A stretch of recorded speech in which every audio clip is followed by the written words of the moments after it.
Welcome guys. Today we are doing class 10th chapter 8 Introduction to Trigonometry. तो trigonometry start करें उससे पहले हम जानेंगे कि ट्रिग्नोमेट्री की क्या इंपॉर्टेंस है। तो ट्रिग्नोमेट्री एक ब्रिज का काम करता है जो कि क्लास 10th और 11th में ब्रिज का काम करेगा। जब हम क्लास 11th 12th में कैलकुलस पढ़ेंगे तो वहाँ पे इनडायरेक्टली ट्रिग्नोमेट्रिक फंक्शन का यूज होना है। तो फंक्शन क्या होते हैं ये हम पढ़ेंगे क्लास 11th 12th में। तो बेसिकली जान ले कि इंपॉर्टेंस क्या ट्रिग्नोमेट्री की कि trigonometry has a function almost every field में यूज होने वाला है। तो हम जानेंगे कि ट्रिग्नोमेट्री क्या होता है और ट्रिग्नोमेट्री की क्या एप्लीकेशन हो सकती है। क्लास 10th में ट्रिग्नोमेट्री की एक एप्लीकेशन है हमारी, वो है हाइट एंड डिस्टेंस। बेसिकली बहुत प्यारा चैप्टर है, हाई स्कोरिंग चैप्टर है, कोई डिफिकल्टी नहीं है। बेसिक से 3 फॉर्मूले याद करने हैं आपको और आपका एक स्कोरिंग चैप्टर है ट्रिग्नोमेट्री। तो कुछ एग्जाम्पल की बात करते हैं हम जो कि एनसीईआरटी में गिवन है। पहला एग्जाम्पल है हमारा, अगर मान लो कोई पर्सन ए खड़ा है और उसे पता है कि वो कुतुब मीनार से एक सर्टेन डिस्टेंस में खड़ा है और उसे अपना एंगल मालूम है ये, तो क्या वो हाइट फाइंड कर सकता है? हाँ, वो हाइट अपनी फाइंड कर सकता है। ये हम आगे देखेंगे कैसे करेगा। सिमिलर एग्जाम्पल, अगर मान लेते कोई पर्सन अपनी बालकनी में खड़ा है और उसे अपने बालकनी की ग्राउंड लेवल से अगर हाइट मालूम है तो वो क्या अपने टेम्पल से डिस्टेंस नाप सकता है या निकाल सकता है? हाँ, वो निकाल सकता है। कैसे करेंगे ये इसी चैप्टर में पढ़ेंगे। तो ये तो हमने पढ़ ली कुछ थ्योरी के, पर कुछ एक रियल वर्ल्ड एग्जांपल लेते हैं हम। हमारे एक इंडियन मैथमेटिशियन थे, राधानाथ सिकदर, जो भी हो आप। कुछ मतलब क्या होता है कि बहुत सारे लोग हम फॉरेन साइंटिस्ट के नाम याद कर लेते हैं बट इंडियन साइंटिस्ट को हम इग्नोर कर देते हैं। एक इंडियन साइंटिस्ट है जिन्होंने माउंट एवरेस्ट की हाइट निकाल दी थी, ओके, 1852 में। आप जाइए इंटरनेट पे इनके बारे में सर्च कीजिए, you will proud to be Indian. Next, एक और एग्जांपल दिए रखा हमारे एनसीईआरटी में, वो है हॉट एयर बैलून का। कि मान लो अगर हमें टाइम मालूम हो और स्पीड मालूम हो तो वो ए से बी कितना डिस्टेंस ट्रेवल कर लेगा। ये सारे एग्जांपल आगे आपको न्यूमेरिकल्स में मिलने वाले, हाइट एंड डिस्टेंस में पक्का मिलने वाले, बाकी इस चैप्टर में मिले ना मिले। तो स्टार्ट करते हैं ट्रिग्नोमेट्री क्या है। तो ट्रिग्नोमेट्री क्या है? रेशियोज। रेशियोज किसके? साइड्स के। Ratios, trigonometry is the study of ratios of side of triangle. तो हम कुछ पढ़ते हैं इस चैप्टर में। In this chapter we will study some ratios of the sides of right angle triangle with respect to its acute angle। देखो trigonometry सिर्फ acute angle तक लिमिटेड नहीं है, बट क्योंकि अभी क्या चैप्टर इंट्रोडक्शन है तो इंट्रोडक्शन में से हम 0 डिग्री से 90 डिग्री तक ही बात करेंगे। ओके, ज्यादा नहीं करना। सिर्फ एक्यूट एंगल, एक्यूट एंगल कौन से होते हैं? जिनका जो एंगल 90 डिग्री से छोटे होते हैं उन एंगल को हम क्या बोलते हैं? Acute angle. और जब दो एंगल का मतलब angle A plus angle B, इनका सम अगर 90 डिग्री हो तो इनको बोलते हैं हम कॉम्प्लीमेंट्री एंगल। तो स्टार्ट करते हैं trigonometric ratios. In this chapter we will study some ratios of the sides of right angle triangle with respect to its acute angle, called trigonometric ratios of the angle. We will restrict our discussion to acute angle only. However, these ratios can be extended to other angle also. We will also define the trigonometric ratios for angle of measure 0 degree and 90 degree. We will calculate trigonometric ratios for some specific angle and establish some identities involving this ratio called trigonometric identities. तो basically इस chapter में बस हम क्या करेंगे, trigonometric ratios की बात करेंगे और कुछ 3 आइडेंटिटीज हैं जो कि आपने पढ़ रखी होंगी। नहीं पढ़ी तो कोई दिक्कत नहीं, हम उन्हें देखेंगे। तो बेसिकली रेशियोज की बात करें तो रेशियोज होते क्या है? आपने क्लास 6 7 8 में पढ़ा हो, रेशियोज पढ़े होंगे कि हम किसी भी चीज का रेशियो निकाल सकते हैं? नहीं, दो सिमिलर चीज का ही रेशियो निकाल सकते हैं। एक गूगल पे हम देखते हैं कि क्या डेफिनेशन है हमारे रेशियो की। The relation between two number which shows how much bigger one quantity is than another. तो रेशियोज में बहुत बच्चे कंफ्यूज करते हैं कि रेशियो 2:3 का मतलब है कि उनका अनुपात 2:3 है। इसका ये मतलब नहीं कि एक क्वांटिटी 2 या 3 है। जैसे मान लेता हूँ 2:3, इसका ये भी मतलब हो सकता है 4/6, या इसका ये भी मतलब हो सकता है कोई क्वांटिटी 2 हो तो 2 3 जा 2 4 जा 8, 3 8/12। तो रेशियो का मतलब होता है अनुपात की एक क्वांटिटी दूसरे क्वांटिटी के हिसाब से कितनी बड़ी है या छोटी है। रेशियोज आपको क्लियर होंगे आई गेस। Next topic. तो ट्रिग्नोमेट्री के स्टार्ट किसने किया। अगेन ट्रिग्नोमेट्री की जो मेन इन्वेंशन है वो क्या है हमारा, इन्वेंशन तो नहीं कहूंगा, अगर फादर ऑफ ट्रिग्नोमेट्री आप सर्च करोगे तो आपको किसी एक ग्रीक साइंटिस्ट का नाम मिलेगा।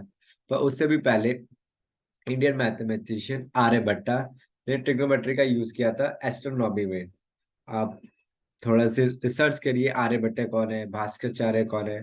थोड़ा आपको प्राउड फील होगा कि हाँ इंडिया ने जीरो के अलावा भी बहुत सारी चीजें दी है, बहुत बड़ा कंट्रीब्यूशन है जो कि क्या कहे लॉस्ट लॉस्ट हो गया है। तो आपको सर्च करेंगे। तो बेसिकली जो मेन चैप्टर में जो हमारा मेन फोकस होने वाला वो है साइन थीटा या साइन ऑफ एंगल, क्योंकि अगर हमने साइन ऑफ एंगल समझ लिया तो साइन का कॉम्प्लीमेंट्री कौन होता है कॉस, और टेन थीटा भी आराम से निकल जाएगा, sine theta by cos theta. बाकी तीन तो उल्टे होते ही है। तो बेसिकली हमारा मेजोरिटी ऑफ द फोकस रहेगा इस चैप्टर में किस पे रहेगा, वो रहेगा साइन थीटा पे। साइन थीटा जब भी हम बात कर रहे होंगे, दोबारा रिपीट करते, इस चैप्टर में हमारा जो मेन फोकस होगा वो किस पे रहेगा, साइन थीटा पे। मेजोरिटी ऑफ क्वेश्चन में हमारा फोकस रहने वाला है साइन थीटा पे। आई गेस मैं समझ गए होंगे कि मैंने क्यों रिपीट किया इतनी बार, इंपॉर्टेंस क्या है। तो चैप्टर स्टार्ट करें उससे पहले कुछ नॉमेनक्लेचर देखते हैं। अक्सर मैंने देखा है कि बहुत सारे बच्चों को लगता है कि बेस हमेशा नीचे ही होगा, उसको बेस बोलेंगे। नहीं, बेस कौन सा होता है, बेस होता है हमारा साइड। अगर फिगर 8.4 में देखते हैं तो मान लो हमने एंगल ए की बात कर रहे हैं, तो जो एंगल साइड अपोजिट होता है, side opposite to angle A, उसको क्या बोलते हैं हम, प्रिपेंडिकुलर बोलते हैं। और साइड यहाँ पे figure 8.4, side adjacent to angle A उसको क्या बोलते हैं हम, बेस बोलेंगे। क्या नॉमेनक्लेचर एक बार रिपीट करते हैं। जो हमारी ट्राइंगल की जो लॉन्गेस्ट साइड होती है उसको क्या बोलते हैं हम, हाइपोटेनियस। जो हमारी साइड होती है अपोजिट टू एंगल, जिस एंगल से मेजर कर रहे हैं, उसको क्या बोलते हैं, परपेंडिकुलर। और the side adjacent to angle A उसको क्या बोलेंगे हम, बेस बोलेंगे। जरूरी नहीं है कि बेस हमारा हमेशा नीचे ही आएगा। कुछ फिगर्स देखते हैं, जैसे कि मान लो कि हम अगर एंगल ए हमारा यहाँ है तो परपेंडिकुलर क्या होगा, नीचे आ जाएगा। और बेस क्या होगा, जो एंगल एडजेसेंट है मतलब एकदम बगल में है उस साइड को क्या बोलेंगे, बेस बोलेंगे। और जो साइड हमारी अपोजिट है उस साइड को क्या बोलेंगे, परपेंडिकुलर। और लॉन्गेस्ट साइड को क्या बोलते हैं हम, हाइपोटेन्यूस। आपको ये बात क्लियर होगी। आपने पाइथागोरस यूज किया होगा। पाइथागोरस क्लास 9th में, क्लास 8 में पाइथागोरस का बहुत सारा एप्लीकेशन है।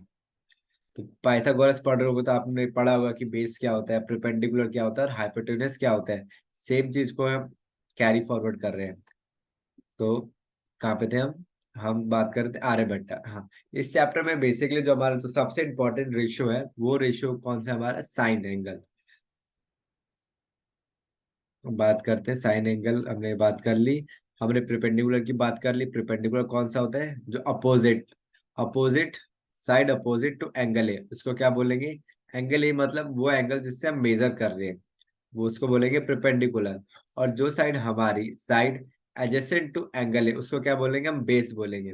और जो हमारा क्या होता है लॉन्गेस्ट साइड ऑफ ट्राइंगल उसको क्या बोलते हैं, हाइपोटेनियस। लॉन्गेस्ट साइड को क्या बोलेंगे हम, हाइपोटेनियस।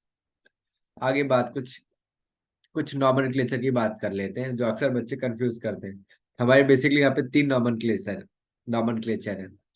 साइन ए, जब वो लिखते हैं साइन ए, तो साइन ए क्या शॉर्ट फॉर्म है किसका, द साइन ऑफ एंगल। किसका एंगल है, ये मार्क नहीं हो रहा, कोई नहीं। तो आप ये बड़ी रिमार्क पढ़िए, the note that the symbol sign A is used as an abbreviation for the sine of angle A. तो साइन ऑफ एंग साइन, सिंपल साइन का कोई मतलब नहीं होता। किसी ने लिखा है साइन, क्या साइन, कुछ नहीं। साइन का, साइन ए का मतलब होता है the sine of the angle of A, मतलब एंगल ए के रिस्पेक्ट में जो रेशियो बन रहा है, एंगल ए के रिस्पेक्ट में जो रेशियो बन रहा है उसको हम शॉर्ट फॉर्म में क्या लिखते हैं, साइन ए। कुछ और भी शॉर्ट फॉर्म यूज करते हैं वो आप नेक्स्ट पॉइंट पे देखेंगे। तो एक बार फिर रिपीट कर दे, साइन का कोई मत, आप साइन का इंडिपेंडेंटली कोई मतलब नहीं होता। साइन क्या होता है, रेशियो होता है। समझ रहे हो ना, कि बिना को आगे हम रेशियोज की, मैं मान के चलता हूँ कि आपने पढ़ा होगा कि पंडित बद्री प्रसाद हर हर बोले। अगर नहीं पढ़ा कोई बात नहीं, आगे हम देखेंगे। तो बेसिकली कुछ नॉमेनक्लेचर में बात करते हैं। साइन, साइन क्या होता है, रेशियो होता है। बट रेशियो के लिए हमें एंगल चाहिए। एंगल है मतलब दो साइड भी बन रही होंगी। तो साइन ए का क्या मतलब होता है? अब ये रिमार्क पढ़िए। Note that the symbol sign A is used has an abbreviation for the sine of angle A. Sine A is not the product of sine and A. Sine separated from a has no meaning. Similarly, cos and other angles also. कुछ और भी कभी कभी हमें लिखना होता है sine square A cos square A, इसका मतलब होता है for the sake of convenience we may write sine square A cos square etcetera in place of sine square A cos square A. But ये सिर्फ हम पॉजिटिव पावर के साथ करते हैं, इनवर्स नेगेटिव पावर के साथ नहीं करते हैं, क्योंकि एक एक अलग सब्जेक्ट है। क्या बोलते हैं, आप क्लास 11th 12th में जब फंक्शन पढ़ोगे तो वहां पे पढ़ोगे इनवर्स फंक्शन में कुछ और होता है। क्योंकि इनवर्स फंक्शन हम वहां पे हमने पहले ही डिफाइन कर दिया था, तो इस चक्कर में हम इसे यूज यहाँ नहीं करते हैं, तो पॉजिटिव फंक्शन पावर को हम यूज कर लेते हैं।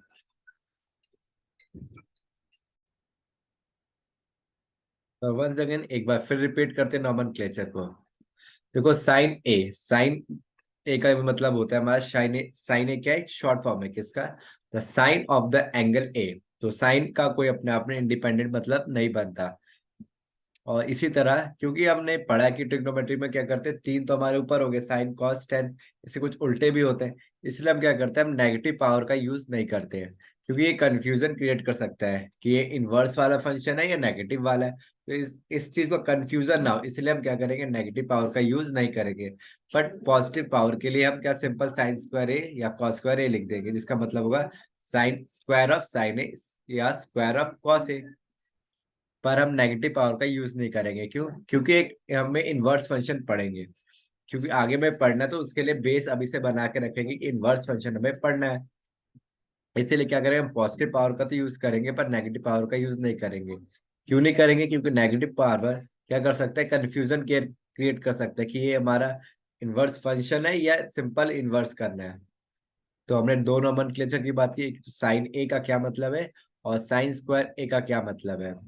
आई गेस आपको नॉर्मली कभी हम थीटा का भी रिप्रेजेंट कर देते हैं, अगर हमें एंगल पर्टिकुलर ना मालूम हो पर हमें मालूम है कि वो एंगल कांस्टेंट है। उसके लिए हम क्या, एक वेरिएबल है, एक ग्रीक लेटर है थीटा, बहुत सारे और ग्रीक लेटर है, लैम्डा, पाई। ओके। तो आपने पढ़ा ही होगा कि साइन ए, इस पहले ये डायग्राम देखते हैं साइन थीटा। तो हम जानते हैं साइन थीटा क्या होता है, perpendicular upon hypotenuse. Cos theta क्या होता है, base upon hypotenuse. Tan theta होता है पी बाई बी। तो हम जानते हैं कि साइड ऑफ हाइपोटेन्यूज क्या होती है, साइड की लॉन्गेस्ट ट्राइंगल, मतलब लॉन्गेस्ट साइड। हाइपोटेन्यूज क्या होती है, लॉन्गेस्ट साइड ऑफ ट्राइंगल। तो मान लो पी क्या होगा, हमेशा ऐसे छोटा होगा, तो हमें आइडिया लग रहा है कि साइन थीटा की वैल्यू कभी भी वन से बड़ी तो नहीं होगी। सिमिलरली कॉस थीटा की वैल्यू भी कभी वन से बड़ी नहीं होगी। बट ऐसा हम टेन थीटा के लिए कुछ कह नहीं पा रहे। तो वैसे के लिए नॉर्मली से याद करने के लिए हम बहुत जो फेमस है, जो हमने पढ़ा है, हमारे पेरेंट्स ने भी पढ़ा, जो हमारे आगे की भी जनरेशन पढ़ेगी, वो है पंडित बद्री प्रसाद हरर बोले। तो ऐसे ऐसे याद करते, पी बाई एच मतलब साइन थीटा माने P by H, cos theta माने B by H, tan theta माने पी बाई बी।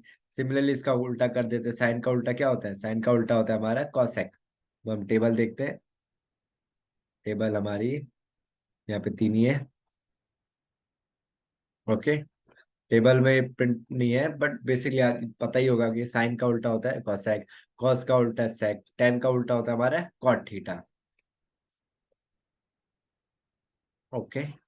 नाउ मैं मान के चलता हूँ कि आपको ट्रिग्नोमेट्री क्लियर है। ट्रिग्नोमेट्री क्या होती है? बेसिकली ट्रिग्नोमेट्री में हम क्या पढ़ते हैं, ट्रिग्नोमेट्री में पढ़ते हैं ratios of side of triangle. हमारी तीन साइड है, अब तीन साइड का कितने कॉम्बिनेशन बना सकते हैं? अगर आपने परम्यूटेशन कॉम्बिनेशन पढ़ा होगा, बेसिकली आप अगर तीन चीजों को अरेंज करना है तो तीन चीजों को अरेंज करने के टोटल कितने कॉम्बिनेशन बना सकते हो? हम तीन चीजों को हम छह तरह से अरेंज कर सकते हैं। आप एग्जाम्पल के लिए तीन नंबर लो, 1 2 3, इनको आपस में अरेंज करके लिखो, तो हमारे कितने कॉम्बिनेशन बन जाएंगे, छह। इसी तरह हमारे ट्राइंगल में कितने साइड्स होते हैं, तीन साइड्स होते हैं। इन तीन साइड को अगर हम कंबाइन करें तो हमारे कितने कॉम्बिनेशन बन जाएंगे, छह कॉम्बिनेशन बन जाएंगे। और छह रेशियोज को हमने क्या नाम दे दिए, छह नाम दे दिए। अगर मान लो हमें ले लिया, एक रेशियो ले लिया P by H, P by H, इस रेशियो को हमने क्या नाम दे दिया, साइन नाम दे दिया। इसी तरह बी बाय एच को हमने क्या नाम दे दिया, कॉस। एक्चुअली साइन कॉस भी क्या है, शॉर्ट फॉर्म है आगे एनसीईआरटी रीड करोगे तो आपको सब पता चलेगा। इसी तरह टेन थीटा किसका रेशियो है, परपेंडिकुलर और बेस का। एक्सरसाइज 1.8 में हमें सिर्फ रेशियोज ही निकालने हैं, और जो कि हमारे जो मेन हाँ ये रहे हमारे छह, बाकी के छह, ये कॉस, सेकंड, कॉट। ओके,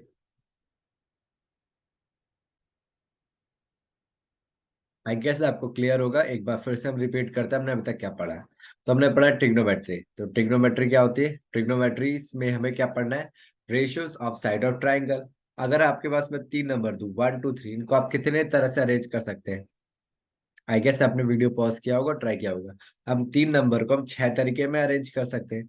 इसी तरह हमारे ट्राइंगल में कितनी साइड होती है, 3 साइड्स होती है। तो इन 3 को हम 6 तरीके से अरेंज कर सकते हैं। तो हमारे पास क्या निकलते हैं, 6 रेशियोज निकलते हैं। तो इन 6 रेशियोज, इन 6 रेशियो को हमने क्या नाम दे दिया, एक एक नाम दे दिया। अगर P/H होगा रेशियो, उसको क्या बोलेंगे, साइन। B/H होगा तो उसे क्या बोलेंगे, कॉस। P/B होगा तो क्या बोलेंगे, परपेंडिकुलर अपॉन बेस, इसे बोलेंगे टेन। सिमिलरली बाकी भी उसके उल्टे होते हैं, आपको मालूम होगा ये चीज। बेसिक आगे चलते हैं। ओके, अब हमने बात किया था साइन ए। साइन ए का क्या मतलब होता है, साइन ए का क्या मतलब होता है, इस फिगर की बात करें तो। ओके, साइन ए का मतलब होता है the sine of angle A. तो पता चलता है कि साइन इंडिपेंडेंट, अगर किसी ने खाली साइन लिखा है तो उसका कोई मतलब नहीं बनता है। साइन ए का मतलब होता है the sine of angle A, मतलब साइन का क्या रेशियो होगा। इसी तरह अगर किसी ने लिखा है साइन स्क्वायर ए और साइन की पावर माइनस में क्या डिफरेंस है। अगर हमें लिखना हो साइन, यहाँ पे देखते हैं, साइन स्क्वायर ऑफ साइन ए को सिंपली अब साइन स्क्वायर ए लिख सकते हैं। बट इसका उल्टा नहीं होता, नेगेटिव पावर के साथ इसका यूज नहीं करते। क्यों, क्योंकि हम क्लास 11 12 में एक चीज पढ़ना हुआ है, इनवर्स फंक्शन। बस सुन लो, कुछ इनवर्स फंक्शन कुछ होता है। और हमने पढ़ा है कि साइन का उल्टा होता है कॉसेक। तो इन दो चीजों में कंफ्यूजन ना हो, क्या इन दो चीजों में कंफ्यूजन ना हो, इसीलिए हम माइनस पावर का यूज नहीं करते, पर हम पॉजिटिव पावर का यूज करते हैं। एप्लीकेशन हमने पढ़ लिया। ट्रिग्नोमेट्री का जो एप्लीकेशन वो है हाइट एंड डिस्टेंस के लिए। ट्रिग्नोमेट्री का मेन वो कौन है, मतलब ऐसा कौन सा इंसान है जिसके कारण में ट्रिग्नोमेट्री पढ़नी पड़ रही है। ये हमारे ग्रेट इंडियन मैथमेटिशियन आर्यभट्टा। आप गूगल करिए कि आर्यभट्टा कौन है, भास्कराचार्य कौन है, you will feel proud of them.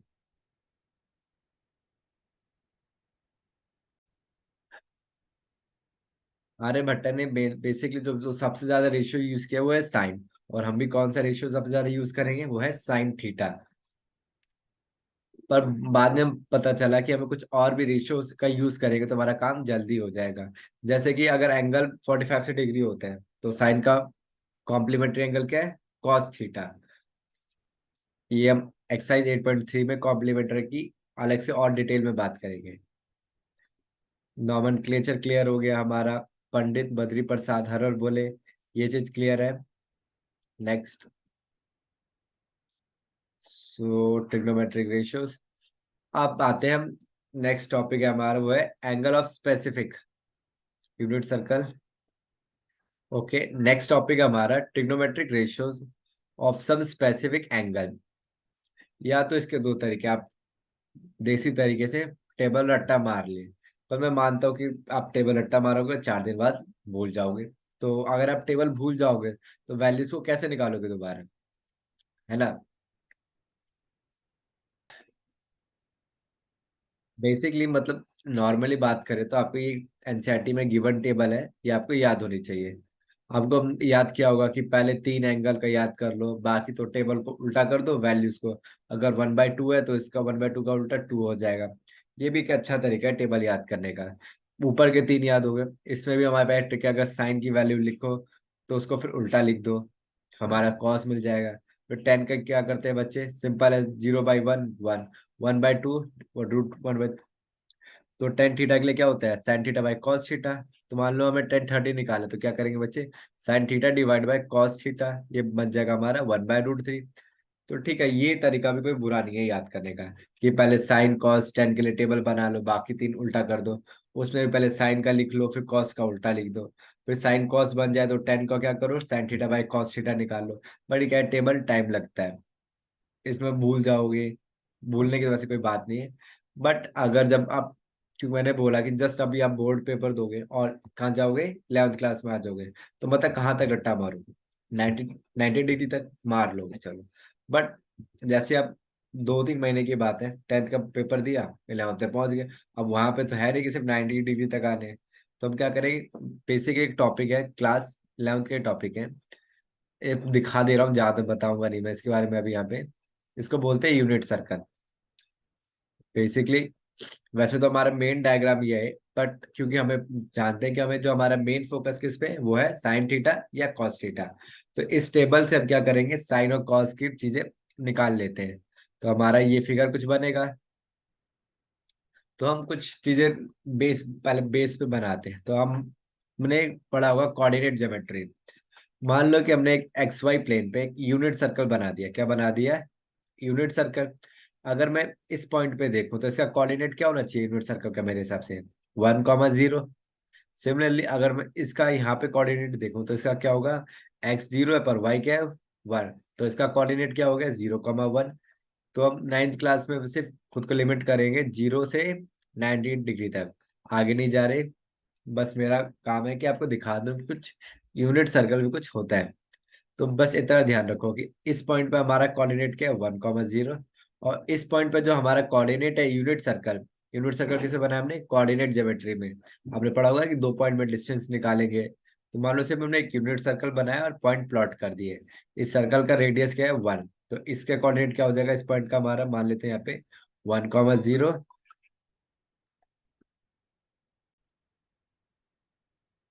तो जैसे कि हम एक्स एक्स वाई कोऑर्डिनेट में वैल्यूज कैसे लिखते हैं, पहले हम लिखते हैं x, y। तो ऐसे कैसे पढ़ूंगा, x1 y 0, यहाँ पे x0 y 1। तो बेसिकली आपको कोऑर्डिनेट ज्योमेट्री से बस इतनी बात याद रखिए कि हम एक्स वाई प्लेन पे कैसे पॉइंट्स को प्लॉट करते हैं। पहले लिखते हैं x, y। मान लो मैं कह रहा हूँ कि यूनिट सर्कल में जो x है, जो x कोऑर्डिनेट है वो मुझे किसकी वैल्यू देगा, वो cos की वैल्यू देगा। और जो y कोऑर्डिनेट है वो किसकी वैल्यू देगा, साइन साइन थीटा की। देखो यहाँ पे अगर मैं साइन बोलूँ या साइन थीटा बोलूँ तो आप समझो, जब मैं साइन बोल रहा हूँ उसका मतलब है साइन थीटा, तो मैं कॉस बोलूंगा उसका मतलब है कॉस थीटा, क्योंकि साइन और कॉस की अपने आप में कोई वैल्यू नहीं या इंडिपेंडेंट वैल्यूज नहीं होती। तो फिर से एक बार फिर स्टार्ट करते हैं कि यूनिट सर्कल क्या है। मान लो हमने एक्स वाई प्लेन लिया, उस पे कंपास को सेट किया, रेडियस 1 सेंटीमीटर, एक सर्कल ड्रॉ कर दिया। हमने एक्स वाई प्लेन में क्या किया, 1 सेंटीमीटर रेडियस वाला सर्कल ड्रॉ कर दिया। तो हमारा सर्कल कुछ ऐसा दिखेगा एक्स वाई प्लेन पे। मान लो यहाँ पे हम एक्स वाई प्लेन पे कोऑर्डिनेट को कैसे लिखते हैं हमेशा, x, y। तो मान लो यहाँ पे हमारे x क्या है 1, y क्या है 0। और यहाँ पे हमारा x क्या है 0 और y क्या है 1। तो क्लास 10 में हमारा जो मेन फोकस रहेगा वो होगा 0 डिग्री से 90 डिग्री, यहीं पे रहते हैं, आगे नहीं जाते। तो मैं कह रहा हूँ मान लो, कैसे मान लो, या तो मान लो मेरी बात, या एनसीईआरटी में क्लास 11th में जाओ, जैसे आप 10th में अभी बोर्ड दोगे 11th पे पहुंच गए, तो बेसिकली मैं मान रहा हूँ कि 10th और 11th में अब कोई डिफरेंस नहीं बचा, आपके बोर्ड्स बस होने ही वाले हैं। तो जो हमारा एक्स कोऑर्डिनेट है वो किसकी वैल्यू देगा, कॉस थीटा की वैल्यू देगा। और जो वाई होगा हमारा किसकी वैल्यू देगा, साइन थीटा की। मान लो ये पॉइंट है हमारा, तो यहाँ पे मेरा मान लो कुछ x, y रहा होगा, अभी तो नहीं पता। आप वो सिंपल पाइथागोरस की हेल्प से वो वैल्यू निकाल सकते हो। आप ये डिस्टेंस मेजर कर सकते हो, ये डिस्टेंस भी एक्स वाई प्लेन बनाओगे तो ग्राफ पे प्लॉट करोगे तो ये पॉइंट और ये पॉइंट आपको आराम से मिल जाएंगे। अब देखते हैं, अगर मान लेता हूँ मेरा 90 डिग्री है, तो 90 डिग्री पे साइन क्या वैल्यू देगा, 90 डिग्री पे मेरे कोऑर्डिनेट्स क्या है, 0,1। 90 डिग्री होगा, तो अगर मैं पहले साइन के लिए निकालता हूँ तो 0 0 मतलब एक्स कोऑर्डिनेट किसकी वैल्यू देगा, जो मेरा एक्स कोऑर्डिनेट होगा किसकी वैल्यू देगा, कॉस की वैल्यू देगा। तो मैं कह सकता हूँ अगर 90 डिग्री होगा तो कॉस थीटा कितना हो जाएगा, कॉस थीटा 0 हो जाएगा। क्यों, क्योंकि एक्स वाली वैल्यू किसकी वैल्यू देगा, कॉस की, और वाई किसकी वैल्यू देता है, साइन थीटा की। तो जब 90 डिग्री होगा तो जो भाई साइन की वैल्यू मिलेगी वो कितनी मिलेगी, 1। और जो कॉस की वैल्यू मिलेगी 0। कैसे, दोबारा देखते हैं अपना एक्स वाई कोऑर्डिनेट। मैंने बताया कि अगर यूनिट सर्कल बनाएंगे और कोऑर्डिनेट प्लॉट कर देते 1,0 और 0,1, और मैं कह रहा हूँ कि जो एक्स कोऑर्डिनेट है वो किसकी वैल्यू देगा, कॉस की, और जो वाई कोऑर्डिनेट है वो वाई कोऑर्डिनेट देगा किसकी वैल्यू देगा, साइन की। सिमिलरली अगर 0 डिग्री कर दूं तो कुछ लाइन मेरा कुछ ऐसा बनेगा, ऐसे। तो यहाँ पे मेरा जो एक्स कोऑर्डिनेट है किसकी वैल्यू देगा, कॉस की, और जो वाई कोऑर्डिनेट है किसकी वैल्यू देगा, साइन की। तो मैं कह सकता हूँ 0 डिग्री पे कॉस क्या होगा, 1, और साइन क्या होगा, 0। आपको कुछ आइडिया लग गया होगा कि साइन की वैल्यू आई कहाँ से। अक्सर बच्चे क्या करते हैं, डायरेक्ट टेबल तो रट्टा मार लेते हैं, तो उन्हें ना कोई, वो एकदम ब्लैंक होते हैं, कोई पूछ ले उनसे कि वैल्यू आई कैसे। नहीं, तो इसका ये इंपॉर्टेंस, अगर हमें कुछ मालूम होता है कि वैल्यू कैसे आई, तो अगर हम मान लो कि हम भूल गए बाई चांस, जैसे कि मान लो एग्जाम में गए, आपने 2 महीने रिवाइज नहीं कर पाए, तो आपको पता होगा, या मतलब एक बिलीफ आता है अंदर से, कॉन्फिडेंस आता है नहीं कि अगर मैं भूल भी जाऊं तो मैं वैल्यू ऑन द स्पॉट निकाल लूंगा। यहाँ पे जो टेबल में आप क्या कुछ स्पेसिफिक एंगल की है, आप उन एंगल की भी वैल्यू निकाल सकते हो जो टेबल में नहीं है। फिर भी जो सब याद करते हैं वैसे आप टेबल याद कर, सबसे पहले तो आप क्या करोगे, साइन की वैल्यू याद कर लोगे, साइन थीटा की। 0, हाफ, 1/√2, √3/2, 1। अगर साइन का बन गया, इसी को उल्टा लिख दो, कॉस बन जाएगा। और टेन थीटा क्या होता है, sine theta by cos theta, divide करके क्या मिल जाएगा हमें, टेन थीटा। जब ये ऊपर के 3 बन जाते हैं तो इनकी वैल्यूज को क्या करो, रेसिप्रोकल कर दो। इसका क्या मतलब होता है, अगर साइन 30 1/2 है तो साइन का उल्टा क्या होता है, कोसेक। तो कोसेक 30 कितना हो जाएगा, 2 हो जाएगा। सिंपल। अभी हमने क्या पढ़ा, हमने पढ़ लिया कि यूनिट सर्कल पढ़ लिया। यूनिट सर्कल क्या है कि अगर हम वैल्यूज भूल जाए तो हम कैसे वैल्यूज निकाल सकते हैं, 0 डिग्री 90 डिग्री पे। ये हो गया हमारा यूनिट सर्कल। फिर हमने पढ़ा, कोई टेबल पढ़ी, और अब सिम ये एनसीईआरटी में एक मेथड दिया हुआ है, सिंपल मेथड है, आप ये भी पढ़ सकते हैं। हमने टेबल देखा। अब हमारा जो लास्ट टॉपिक बचता है वो है हमारा कॉम्प्लीमेंट्री एंगल। जैसे कि हमारे आर्यभट्ट साहब ने बताया था कि हमारा जो भी काम है वो साइन थीटा से हो जाएगा, बट बार बार साइन को बदलना, तो हमने क्या किया, हमारे पास 6 कॉम्बिनेशन थे, हमने एक दूसरा कॉम्बिनेशन ले लिया कॉस, और साइन और टेन का डिवाइड करेंगे तो क्या मिलेगा, टेन थीटा। तो कॉम्प्लीमेंट्री कह रहा है अगर कि कॉस थीटा, अगर हमने क्या किया था, अभी रट्टा मार लिया था कि इसको उल्टा लिख देंगे, बट उल्टा लिखने से इसकी वैल्यू आई कैसे। हमने तो क्या बोला था, कॉस थीटा क्या होगा, रेशियो होगा। तो रेशियो में और साइन के रेशियो में कैसे वो है, तो हम देखेंगे। अगर मान लो कि साइन 90 डिग्री माइनस ए के इक्वल होगा कॉस ए, इसके लिए भी आप एक टेबल पढ़ोगे जो कि फुल टेबल बना जाएगा 0 से 360 में, पर वो हमारी 11th की बात है। अभी वापस आते हैं 10th क्लास में। अगर मान लो मेरे को लिखना होगा साइन 60 डिग्री, साइन 60 डिग्री, नहीं, कॉस 60 डिग्री, मान लो मेरे को निकालना है किसकी वैल्यू, कॉस 60 डिग्री। तो मैं कॉस 60 डिग्री को ये लिख सकता हूँ, cos 90 minus 30 degree, cos cos 60 degree, cos 60 degree को क्या लिख सकता हूँ मैं, कॉस 90 माइनस 30 डिग्री। और मैं जानता हूँ कॉस 90 माइनस 30 डिग्री किसके बराबर होता है, साइन 30 डिग्री के। तो आपको आइडिया लग गया होगा कि इस टेबल में ही क्यों साइन की वैल्यू को उल्टा लिखने से हमारा आंसर क्यों आ जाता है। तो इसका जो आंसर है वो है कॉम्प्लीमेंट्री एंगल। यहाँ तो हमने कॉम्प्लीमेंट्री के एंगल की बात की, पर यूनिट सर्कल में कुछ पढ़ते हैं ना, आफ्टर स्कूल टू कॉलेज, अगर आपके टीचर ने बताया होगा तो ठीक है, नहीं तो 11th में डिटेल में बात करेंगे इसके ऊपर। हमने हमारा कॉम्प्लीमेंट्री क्लियर हो गया। बेसिकली कॉम्प्लीमेंट्री एंगल क्या होते हैं, वो एंगल जिनका सम क्या हो 90 डिग्री। इस प्रॉपर्टी का एक्सरसाइज 8.3 में बहुत अच्छे से यूज करेंगे। आइडेंटिटीज, ट्रिग्नोमेट्री आइडेंटिटी, देखो इक्वेशन और आइडेंटिटी में एक बेसिक डिफरेंस होता है। आइडेंटिटी क्या होती है, जो कि हमारे पर्टिकुलर एवरी, जो हमारा डोमेन और रेंज होता है। अगर आपने डोमेन रेंज पहले नहीं सुना कोई बात नहीं, डोमेन जो वैल्यू हम इनपुट करते हैं और रेंज जो हमें फंक्शन आउटपुट देता है उसको रेंज बोलते हैं। आपको ये याद करने की जरूरत नहीं है, 10th क्लास का टॉपिक नहीं है। हमारे पास 3 इक्वेशन है जो कि आपने पढ़ी होंगी, रट्टा मारी होंगी, जैसे भी हमने करी हो। Sine square theta plus cos square theta क्या होता है, 1 होता है। सेक स्क्वायर थीटा इक्वल होता है 1 प्लस टेन स्क्वायर थीटा के। कॉसेक स्क्वायर थीटा इक्वल है 1 प्लस कॉट स्क्वायर थीटा के। बेसिकली अगर हम इसको इधर ले जाएंगे तो ये क्या होगा, प्लस में आ जाएगा। ना हम कुछ करते हैं एग्जाम्पल।